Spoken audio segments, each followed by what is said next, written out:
بسم اللہ الرحمن الرحیم۔ فہرست موضوعات تفہیم القرآن سیریز، جلد چہارم، عنوان آخرت۔ آخرت کے دلائل، پارٹ 1، تفہیم القرآن، جلد چہارم، صفحہ 37 تا 41، سورہ سجدہ، آیات 4 تا 11۔ اللہ الذی خلق السماوات والارض وما بینہما فی ستۃ ایام ثم استوى علی العرش ما لکم من دونہ من ولی ولا شفیع افلا تتذکرون یدبر الامر من السماء الى الارض ثم یعرج الیہ فی یوم کان مقدارہ الف سنۃ مما تعدون ذلک عالم الغیب والشہادۃ العزیز الرحیم الذی احسن کل شیء خلقہ وبدأ خلق الانسان من طین ثم جعل نسلہ من سلالۃ من ماء مہین ثم سواہ ونفخ فیہ من روحہ وجعل لکم السمع والابصار والافئدہ قلیلا ما تشکرون وقالوا اذا زللنا فی الارض ائنا لفی خلق جدید بل ہم بلقاء ربہم کافرون قل یتوفاکم ملک الموت الذی وکل بکم ثم الی ربکم ترجعون۔ وہ اللہ ہی ہے جس نے آسمانوں اور زمین کو اور ان ساری چیزوں کو جو ان کے درمیان میں ہیں 6 دنوں میں پیدا کیا، اور اس کے بعد عرش پر جلوہ فرما ہوا۔ اس کے سوا نہ تمہارا کوئی حامی و مددگار ہے اور نہ کوئی اس کے آگے سفارش کرنے والا۔ پھر کیا تم ہوش میں نہ آؤ گے؟ وہ آسمان سے زمین تک دنیا کے معاملات کی تدبیر کرتا ہے، اور اس تدبیر کی روداد اوپر اس کے حضور جاتی ہے ایک ایسے دن میں جس کی مقدار تمہارے شمار سے 1000 سال ہے۔ وہی ہے ہر پوشیدہ اور ظاہر کا جاننے والا، زبردست اور رحیم۔ جو چیز بھی اس نے بنائی خوب ہی بنائی۔ اس نے انسان کی تخلیق کی ابتدا گارے سے کی، پھر اس کی نسل ایک ایسے ست سے چلائی جو حقیر پانی کی طرح کا ہے، پھر اس کو نک سک سے درست کیا اور اس کے اندر اپنی روح پھونک دی، اور تم کو کان دیے، آنکھیں دیں اور دل دیے۔ تم لوگ کم ہی شکر گزار ہوتے ہو۔ اور یہ لوگ کہتے ہیں جب ہم مٹی میں رل مل چکے ہوں گے تو کیا ہم پھر نئے سرے سے پیدا کیے جائیں گے؟ اصل بات یہ ہے کہ یہ اپنے رب کی ملاقات کے منکر ہیں۔ ان سے کہو، موت کا وہ فرشتہ جو تم پر مقرر کیا گیا ہے تم کو پورا کا پورا اپنے قبضے میں لے لے گا، اور پھر تم اپنے رب کی طرف پلٹا لائے جاؤ گے۔ وہ اللہ ہی ہے۔ اب مشرکین کے دوسرے اعتراض کو لیا جاتا ہے جو نبی صلی اللہ علیہ وسلم کی دعوت توحید پر کرتے تھے۔ ان کو اس بات پر سخت اعتراض تھا کہ نبی صلی اللہ علیہ وسلم ان کے دیوتاؤں اور بزرگوں کی معبودیت سے انکار کرتے ہیں اور ہاں کے پکارے یا دعوت دیتے ہیں کہ ایک اللہ کے سوا کوئی معبود، کوئی کارساز، کوئی حاجت روا، کوئی دعائیں سننے والا اور بگڑی بنانے والا اور کوئی حاکم ذی اختیار نہیں ہے۔ عرش پر جلوہ فرما ہوا۔ تشریح کے لیے ملاحظہ ہو تفہیم القرآن جلد دوم، صفحہ 36، 261، 262، 441، 442۔ پھر کیا تم ہوش میں نہ آؤ گے؟ یعنی تمہارا اصل خدا تو خالق زمین و آسمان ہے۔ تم کس خیال خام میں مبتلا ہو کہ سلطنت، کائنات کی عظیم الشان سلطنت میں اس کے سوا دوسروں کو کارساز سمجھ بیٹھے ہو؟ اس پوری کائنات کا، اس کی ہر چیز کا پیدا کرنے والا اللہ ہے۔ اس کی ذات کے سوا ہر دوسری چیز جو یہاں پائی جاتی ہے مخلوق ہے، اور اللہ اس دنیا کو بنا دینے کے بعد کہیں جا کر سو بھی نہیں گیا ہے، بلکہ اپنی اس سلطنت کا تخت نشین اور حاکم و فرمان روا بھی ہے۔ وہ آپ ہی ہے۔ پھر تمہاری عقل آخر کہاں چرنے چلی گئی ہے کہ تم مخلوقات میں سے چند ہستیوں کو اپنی قسمتوں کا مالک قرار دے رہے ہو؟ اگر اللہ تمہاری مدد نہ کرے تو ان میں سے کس کی یہ طاقت ہے کہ تمہاری مدد کر سکے؟ اگر اللہ تمہیں پکڑے تو ان میں سے کس کا یہ زور ہے کہ تمہیں چھڑا سکے؟ اگر اللہ سفارش نہ سنے تو ان میں سے کون یہ بل بوتا رکھتا ہے کہ اس سے اپنی سفارش منوا لے؟ ایک ایسے دن میں جس کی مقدار تمہارے شمار سے 1000 سال ہے۔ یعنی تمہارے نزدیک جو 1000 برس کی تاریخ ہے وہ اللہ تعالیٰ کے ہاں گویا ایک دن کا کام ہے، جس کی اسکیم آج کارکنان خزاں و قدر کے سپرد کی جاتی ہے، اور کل وہ اس کی روداد اس کے حضور پیش کرتے ہیں تاکہ دوسرے دن یعنی تمہارے حساب سے 1000 برس کا کام ان کے سپرد کیا جائے۔ قرآن مجید میں یہ مضمون 2 مقامات پر اور بھی آیا ہے جنہیں نگاہ میں رکھنے سے اس کا مطلب اچھی طرح سمجھ میں آ سکتا ہے۔ کفار عرب کہتے تھے کہ محمد صلی اللہ علیہ وسلم کو نبوت کا دعویٰ لے کر سامنے آئے کئی برس گزر چکے ہیں، وہ بار بار ہم سے کہتے ہیں کہ اگر میری اس دعوت کو تم لوگ قبول نہ کرو گے اور مجھے جھٹلاؤ گے تو تم پر خدا کا عذاب آ جائے گا، مگر کئی برس سے وہ اپنی یہ بات دہرائے جا رہے ہیں اور آج تک عذاب نہ آیا، حالانکہ ہم ایک دفعہ نہیں ہزاروں مرتبہ انہیں صاف صاف جھٹلا چکے ہیں۔ ان کی دھمکیاں واقعی سچی ہوتی تو ہم پر نامعلوم کب کا عذاب آ چکا ہوتا۔ اس پر اللہ تعالیٰ سورہ حج میں فرماتا ہے وَيَسْتَعْجِلُونَكَ بِالْعَذَابِ وَلَن يُخْلِفَ اللَّهُ وَعْدَهُ وَإِنَّ يَوْمًا عِندَ رَبِّكَ كَأَلْفِ سَنَةٍ مِّمَّا تَعُدُّونَ۔ یہ لوگ عذاب کے لیے جلدی مچا رہے ہیں، اللہ ہرگز اپنے وعدے کے خلاف نہ کرے گا، مگر تیرے رب کے ہاں کا ایک دن تم لوگوں کے شمار سے 1000 برس جیسا ہوا کرتا ہے۔ دوسری جگہ اسی بات کا جواب یہ دیا گیا سَأَلَ سَائِلٌ بِعَذَابٍ وَاقِعٍ لِلْكَافِرِينَ لَيْسَ لَهُ دَافِعٌ من اللہ ذی المعارج تعرج الملائکۃ والروح الیہ فی یوم کان مقدارہ 50,000 سنہ فاصبر صبرا جمیلا انہم یرونہ بعیدا ونراہ قریبا۔ پوچھنے والا پوچھتا ہے اس عذاب کو جو واقع ہونے والا ہے کافروں کے لیے، جس کو دفع کرنے والا کوئی نہیں ہے، اس خدا کی طرف سے جو چڑھتے درجوں والا ہے، یعنی درجہ بدرجہ کام کرنے والا، چڑھتے ہیں اس کی طرف ملائکہ اور روح ایک ایسے دن میں جس کی مقدار 50,000 برس ہے۔ بس اے نبی صبر جمیل سے کام لو، یہ لوگ اسے دور سمجھتے ہیں اور ہم اسے قریب دیکھ رہے ہیں۔ ان تمام ارشادات سے جو بات ذہن نشین کرائی گئی ہے وہ یہ ہے کہ انسانی تاریخ میں خدا کے فیصلے دنیا کی گھڑیوں اور جنتریوں کے لحاظ سے نہیں ہوتے۔ کسی قوم سے اگر کہا جائے کہ تم فلاں روش اختیار کرو گے تو اس کا انجام تمہیں یہ کچھ دیکھنا ہوگا، تو وہ قوم سخت احمق ہوگی اگر اس کا مطلب سمجھے کہ آج وہ روش اختیار کی جائے، کل اس کے برے نتائج سامنے آ جائیں۔ ظہور نتائج کے لیے دن اور مہینے اور سال تو کیا چیز ہیں، صدیاں بھی کوئی بڑی مدت نہیں ہے۔ وہی ہے ہر پوشیدہ اور ظاہر کا جاننے والا، یعنی دوسرے جو بھی ہیں ان کے لیے ایک چیز ظاہر ہے تو بے شمار چیزیں ان سے پوشیدہ ہیں، فرشتے ہوں یا جن یا نبی اور ولی اور برگزیدہ انسان، ان میں سے کوئی بھی ایسا نہیں ہے جو سب کچھ جاننے والا ہو۔ یہ صفت صرف اللہ تعالیٰ کی ہے کہ اس پر ہر چیز آیا ہے، جو کچھ گزر چکا ہے، جو کچھ موجود ہے اور جو کچھ آنے والا ہے، سب اس پر روشن ہے۔ زبردست یعنی ہر چیز پر غالب، کائنات میں کوئی طاقت ایسی نہیں جو اس کے ارادے میں مزاحم ہو سکے اور اس کے حکم کو نافذ ہونے سے روک سکے۔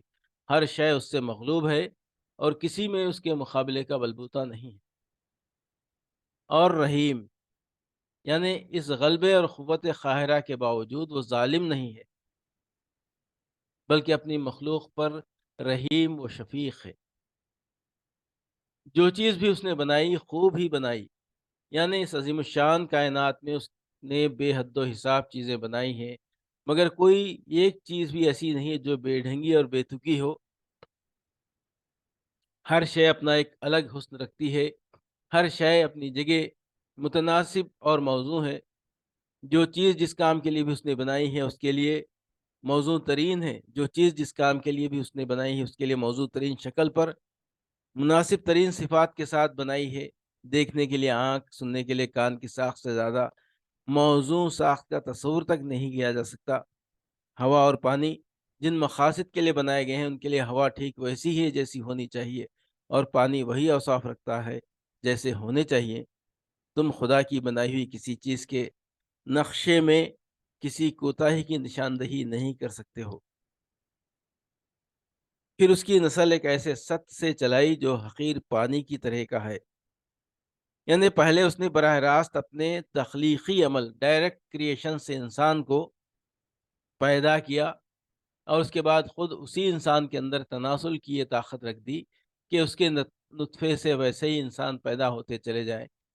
ایک کمال یہ تھا کہ زمین کے مواد کو جمع کر کے ایک تخلیقی حکم سے اس میں وہ زندگی، وہ شعور، وہ تعقل پیدا کر دیا، جس سے انسان جیسی ایک حیرت انگیز مخلوق وجود میں آ گئی۔ اور دوسرا کمال یہ ہے کہ آئندہ مزید انسانوں کی پیدائش کے لیے ایک ایسی عجیب ترکیب اور کارگزاری، ایسی عجیب مشینری خود انسانی ساخت کے اندر رکھ دی، جس کی ترکیب اور کارگزاری کو دیکھ کر عقل دنگ رہ جاتی ہے۔ یہ آیت قرآن مجید کی ان آیات میں سے ہے جو انسان اول کی براہ راست تخلیق کی تصریح کرتی ہیں۔ ڈارون کے زمانے سے سائنسداں حضرات اس تصور پر بہت ناک بھون چڑھاتے ہیں، اور بڑی حقارت کے ساتھ وہ اس کو ایک غیر سائنٹیفک نظریہ قرار دے کر گویا پھینک دیتے ہیں۔ لیکن انسان نہ صحیح، تمام انواع حیوانی کی نہ صحیح، اولین جرثومہ حیات کی براہ راست تخلیق سے تو وہ کسی طرح پیچھا نہیں چھڑا سکتے۔ اس تخلیق کو نہ مانا جائے تو پھر یہ انتہائی لغو بات ماننی پڑے گی کہ زندگی کی ابتدا محض ایک حادثے کے طور پر ہوئی ہے، حالانکہ صرف ایک خلیہ سیل والے حیوان میں زندگی کی سادہ ترین صورت بھی اتنی پیچیدہ اور نازک حکمتوں سے لبریز ہے کہ اسے ایک حادثے کا نتیجہ قرار دینا اس سے لاکھوں درجے غیر سائنٹیفک بات ہے، جتنا نظریہ ارتقاء کے قائلین نظریہ تخلیق کو ٹھہراتے ہیں۔ اور اگر ایک دفعہ آدمی یہ مان لے کہ حیات کا پہلا جرثومہ براہ راست تخلیق سے وجود میں آیا تھا، پھر آخر یہی ماننے میں کیا قباحت ہے کہ ہر نوع حیوانی کا پہلا فرد خالق کے تخلیقی عمل سے پیدا ہوا ہے، اور پھر تناسل اس کی نسل تناسل پری پروکریشن کی مختلف صورتوں سے چلی ہے۔ اس بات کو مان لینے سے وہ بہت ساری گتھیاں حل ہو جاتی ہیں جو ڈاروینیت کے علمبرداروں کی ساری سائنٹیفک شاعری کے باوجود ان کے نظریہ ارتقاء میں غیر حل شدہ رہ گئی ہیں۔ مزید تشریح کے لیے ملاحظہ ہو تفہیم القرآن جلد اول صفحات 259، 319، 566، جلد دوم صفحات 10، 11، 106، 504، جلد سوم صفحات 201، 269۔ پھر اس کو نک سک سے درست کیا، یعنی ایک باریک خوردبینی وجود سے بڑھا کر اسے پوری انسانی شکل تک پہنچایا، اور اس کا جسم سارے اعضاء و جوارح کے ساتھ مکمل کر دیا، اور اس کے اندر اپنی روح پھونک دی۔ روح سے مراد محض وہ زندگی نہیں ہے جس کی بدولت ایک ذی حیات جسم کی مشین متحرک ہوتی ہے، بلکہ اس سے مراد وہ خاص جوہر ہے جو فکر و شعور اور عقل و تمیز اور فیصلہ و اختیار کا حامل ہوتا ہے، جس کی بدولت انسان تمام دوسری مخلوقات ارضی سے ممتاز ایک صاحب شخصیت ہستی، صاحب انا ہستی اور حامل خلافت ہستی بنتا ہے۔ اس روح کو اللہ تعالیٰ نے اپنی روح یا تو اس معنی میں فرمایا ہے کہ وہ اسی کی ملک ہے، اور اس کی ذات پاک کی طرف اس کا انتساب اسی طرح کا ہے جس طرح ایک چیز اپنے مالک کی طرف منسوب ہو کر اس کی چیز کہلاتی ہے، یا پھر اس کا مطلب یہ ہے کہ انسان کے اندر علم، فکر، شعور، ارادہ، فیصلہ، اختیار اور ایسے ہی دوسرے جو اوصاف پیدا ہوئے ہیں وہ سب اللہ تعالیٰ کی صفات کے پرتو ہیں۔ ان کا سرچشمہ مادے کی کوئی ترکیب نہیں ہے، بلکہ اللہ تعالیٰ کی ذات ہے۔ اللہ کے علم سے اس کو علم ملا ہے، اللہ کی حکمت سے اس کو دانائی ملی ہے، اللہ کے اختیار سے اس کو اختیار ملا ہے۔ یہ اوصاف کسی بے علم، بے دانش اور بے اختیار ماخذ سے انسان کے اندر نہیں آئے۔ مزید تشریح کے لیے ملاحظہ ہو تفہیم القرآن جلد دوم صفحات 504، 505، سورہ حجر آیت 25، وَإِنَّ رَبَّكَ هُوَ يَحْشُرُهُمْ، یقیناً تمہارا رب ان سب کو اکٹھا کرے گا۔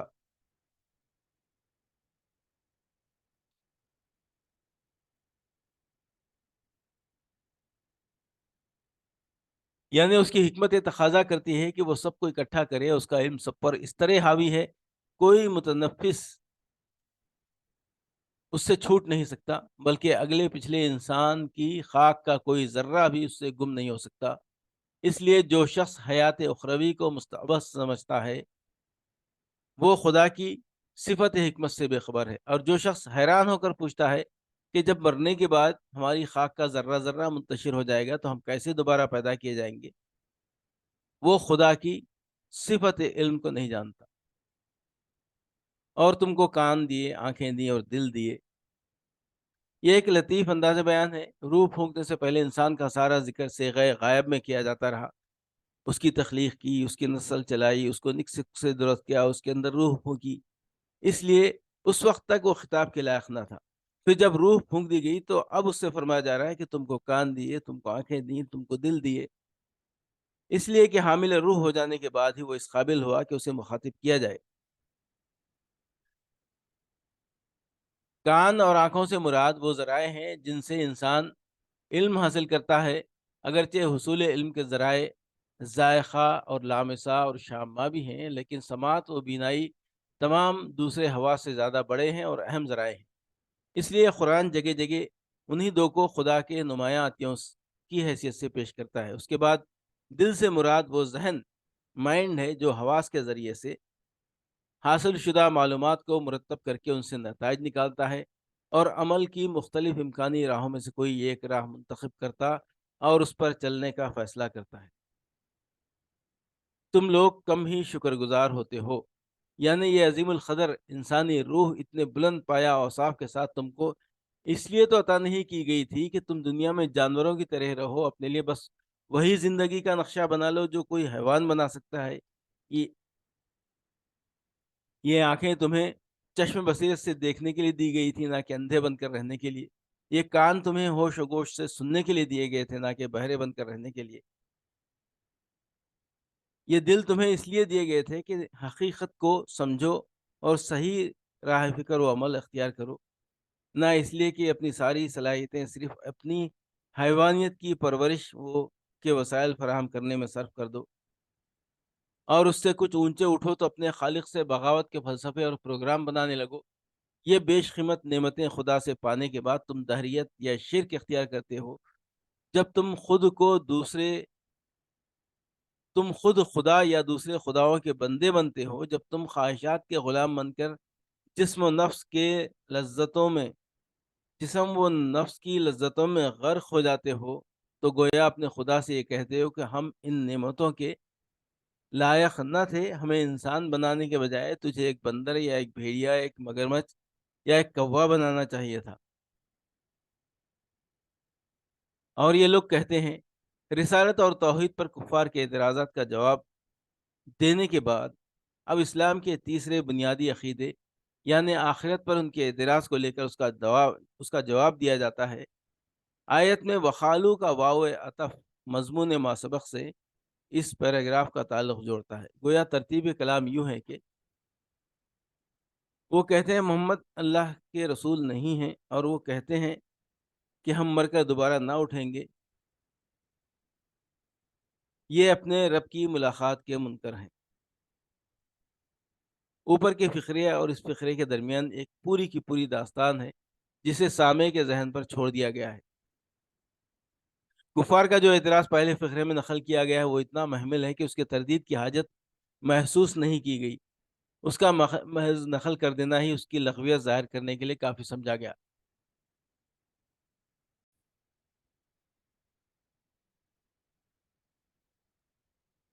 اس لیے ان کا اعتراض جن دو اجزاء پر مشتمل ہے وہ دونوں ہی سراسر غیر معقول ہیں۔ ان کا یہ کہنا کہ ہم مٹی میں رل مل چکے ہوں گے آخر کیا معنی رکھتا ہے؟ ہم جس چیز کا نام ہے وہ مٹی میں کب رلتی ملتی ہے؟ مٹی میں تو صرف وہ جسم ملتا ہے جس سے ہم نکل چکا ہوتا ہے، اور اس جسم کا نام ہم نہیں ہے۔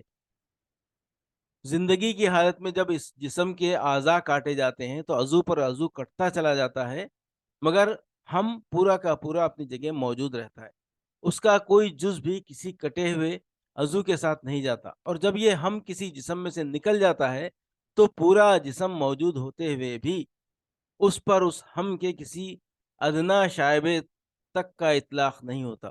اسی لیے تو ایک عاشق جانثار اپنے معشوق کے مردہ جسم کو لے جا کر دفن کر دیتا ہے، کیونکہ معشوق اس جسم سے نکل چکا ہوتا ہے، اور وہ معشوق نہیں بلکہ اس کے خالی جسم کو دفن کرتا ہے جس میں کبھی اس کا معشوق رہتا تھا۔ پس معترضین کے اعتراض کا پہلا مقدمہ ہی بے بنیاد ہے۔ رہا اس کا دوسرا جز، کیا ہم پھر نئے سرے سے پیدا کیے جائیں گے؟ تو یہ انکار و تعجب کے انداز کا سوال سرے سے پیدا ہی نہ ہوتا اگر معترضین نے پہلے بات کرنے سے پہلے اس ہم اور اس کے پیدا کیے جانے کے مفہوم پر ایک لمحے کے لیے کچھ غور کر لیا ہوتا۔ اس ہم کی موجودہ پیدائش اس کے سوا کیا ہے؟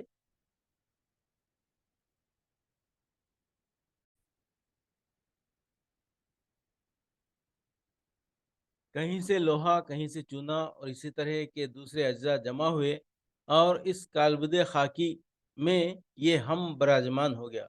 پھر اس کی موت کے بعد کیا ہوتا ہے؟ اس کالبد خاکی سے جب ہم نکل جاتا ہے تو اس کا مکان تعمیر کرنے کے لیے جو اجزاء زمین کے مختلف حصوں سے فراہم کیے گئے تھے وہ سب اسی زمین میں واپس چلے جاتے ہیں۔ سوال یہ ہے کہ جس نے پہلے اس ہم کو یہ مکان بنا کر دیا تھا، کیا وہ دوبارہ اسی سر و سامان سے وہی مکان بنا کر اثر نو اس میں نہیں بسا سکتا؟ یہ چیز جب پہلے ممکن تھی اور واقعے کی صورت میں رونما ہو چکی ہے تو دوبارہ اس کے ممکن ہونے اور واقعہ بننے میں آخر کیا امر معنے ہے؟ یہ باتیں ایسی ہیں جنہیں ذرا سی عقل آدمی استعمال کرتا تو خود ہی سمجھ سکتا ہے، استعمال کرے تو آدمی خود ہی سمجھ سکتا ہے، لیکن وہ اپنی عقل کو اس رخ پر کیوں نہیں جانے دیتا؟ کیا وجہ ہے کہ وہ بے سوچے سمجھے حیات بعد الموت اور آخرت پر اس طرح کے لا یعنی اعتراضات جڑتا ہے؟ بیچ کی ساری بحث چھوڑ کر اللہ تعالیٰ دوسرے فقرے میں اسی فقرے کا جواب اسی سوال کا جواب دیتا ہے کہ دراصل یہ اپنے رب کی ملاقات کے منکر ہیں۔ یعنی اصل بات یہ ہے، یہ نہیں کہ دوبارہ پیدائش کوئی بڑی ہی انوکھی اور بعید از امکان بات ہے جو ان کی سمجھ میں نہ آ سکتی ہو، بلکہ دراصل جو چیز انہیں یہ بات سمجھنے سے روکتی ہے وہ ان کی یہ خواہش ہے کہ ہم زمین میں چھوٹے پھریں اور دل کھول کر گناہ کریں اور پھر نلوہ اسکاٹ فری یہاں سے نکل جائیں، پھر ہم سے کوئی پوچھ گچھ نہ ہو، پھر اپنے کرتوتوں کا کوئی حساب ہمیں نہ دینا پڑے۔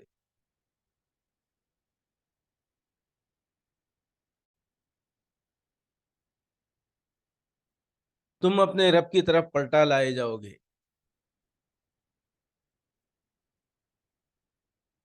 یعنی تمہارا ہم مٹی میں رل مل نہ جائے گا، بلکہ اس کی مہلت عمل ہوتے ہی خدا کا فرشتہ آئے گا اور اسے جسم سے نکال کر سموچا اپنے قبضے میں لے لے گا۔ اس کا کوئی ادنا جز بھی جسم کے ساتھ مٹی میں نہ جا سکے گا اور وہ پورا کا پورا حراست کسٹڈی میں لے لیا جائے گا اور اپنے رب کے حضور پیش کر دیا جائے گا۔ اس مختصر سی آیت میں بہت سے حقائق پر روشنی ڈالی گئی ہے جن پر سے سرسری طور پر نہ گزر جائیے۔ اس میں یہ تصریح یہ ہے کہ موت کچھ یوں ہی نہیں آ جاتی کہ ایک گھڑی چل رہی تھی، کوک ختم ہوئی اور وہ چلتے چلتے ایک بند ہو گئی، بلکہ دراصل اس کام کے لیے اللہ تعالیٰ نے ایک خاص فرشتہ مقرر کر رکھا ہے جو آ کر باقاعدہ روح کو ٹھیک اسی طرح وصول کرتا ہے جس طرح ایک سرکاری امین آفیشیل ریسیور کسی چیز کو اپنے قبضے میں لے لیتا ہے۔ قرآن کے دوسرے مقامات پر اس کی مزید تفصیلات جو بیان کی گئی ہیں ان سے معلوم ہوتا ہے کہ اس افسر موت کے ماتحت فرشتوں کا ایک پورا عملہ ہے جو موت وارد کرنے اور روح کو جسم سے نکالنے اور اس کو قبضے میں لینے کی بہت سی مختلف نوع خدمات انجام دیتا ہے۔ نیز یہ کہ اس عملے کا برتاؤ مجرم روح کے ساتھ کچھ اور ہوتا ہے اور مومن صالح روح کے ساتھ کچھ اور۔ ان تفصیلات کے لیے ملاحظہ ہو سورہ نساء آیت 97 سورہ نام آیت 93، سورہ نحل آیت 28، سورہ واقعہ 83، 94۔ دو، اس سے یہ بھی معلوم ہوتا ہے کہ موت سے انسان معدوم نہیں ہو جاتا، بلکہ اس کی روح جسم سے نکل کر باقی رہتی ہے۔ قرآن کے الفاظ موت کا فرشتہ تم کو پورا کا پورا اپنے قبضے میں لے لے گا اسی حقیقت پر دلالت کرتے ہیں، کیونکہ کوئی معدوم چیز قبضے میں لینے کا تو مطلب ہی یہ ہے کہ مقبوضہ چیز قابض کے پاس رہے۔ تین، اس سے یہ بھی معلوم ہوتا ہے کہ موت کے وقت جو چیز قبضے میں لی جاتی ہے وہ آدمی کی حیوانی زندگی، بایولوجیکل لائف نہیں، بلکہ اس کی وہ خودی، اس کی وہ انا، ایگو ہے، جو میں اور ہم اور تم کے الفاظ سے تعبیر کی جاتی ہے۔ یہ انا دنیا میں کام کر کے جیسی کچھ شخصیت بھی بنتی ہے، وہ پوری کی پوری جوں کی توں انٹیکٹ نکال لی جاتی ہے، بغیر اس کے کہ اس کے اوصاف میں کوئی کمی بیشی ہو، اور وہی چیز موت کے بعد اپنے رب کی طرف پلٹائی جاتی ہے۔ اسی کو آخرت میں نیا جنم اور نیا جسم دیا جائے گا، اسی پر مقدمہ قائم کیا جائے گا، اسی سے حساب لیا جائے گا، اور اسی کو جزا و سزا دیکھنی ہوگی۔